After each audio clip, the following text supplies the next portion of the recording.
నెల్లూరు మీదుగా పగలు అనుమతి లేని కారణంగా బూడిద బల్కర్లు ముత్తుకూరు మీదుగా ప్రయాణించడం వలన స్థానికులకు తీవ్ర ఇబ్బందులకు గురవుతున్నారని టీడీపీ మండలాధ్యక్షుడు నీలం మల్లికార్జున యాదవ్ చెప్పారు. నెల్లూరు జిల్లా ముత్తుకూరు మండలం బ్రహ్మదేవం ఏపీ జెన్కో రోడ్ జంక్షన్లో బూడిద బల్కర్లను టీడీపీ బీజేపీ నాయకులు అడ్డుకుని నిరసనకు దిగారు. ఈ సందర్భంగా నీలం మల్లికార్జున యాదవ్ మీడియాతో మాట్లాడుతూ పరిశ్రమల నుంచి ఫ్లష్ యాష్ తరలించే బల్కర్ల కారణంగా మండల ప్రజలు నరకం అనుభవిస్తున్నారని చెప్పారు.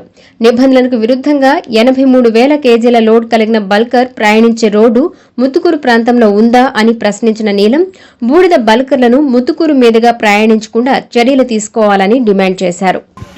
మేమేమి కంపెనీకి వ్యతిరేకం అంటం లేదు, కంపెనీ ఫ్లైఓవర్ బయట పోకూడదు అంటం లేదు, పోవాలి. ఎంత వాళ్ళ కెపాసిటీ ఎంత ఇచ్చినారో అంత కెపాసిటీ బండ్లు పోవాలా. ఈ సమస్యను కూడా గౌరవ ఎమ్మెల్యే స్థానిక ఎమ్మెల్యే సోమిరెడ్డి చంద్రమౌళి గారి దృష్టికి కూడా తీసుకుపోతాం. అందరు అధికారుల దృష్టికి ఆల్రెడీ తీసుకుపోయినాం. ఎమ్మెల్యే గారి దృష్టికి తీసుకుపోయి కూడా పరిష్కారం ఏర్పాటు చేస్తామని చెప్పి పరిష్కరిస్తారని చెప్పి కూడా మేము ప్రాధాన్యపడుతున్నాం. ముఖ్యంగా పగలెత్తే మాత్రం తినడానికి వస్తూనే లేదు, ఇటు ముత్తుకూరు మీద అసలు రావడానికి లేదు.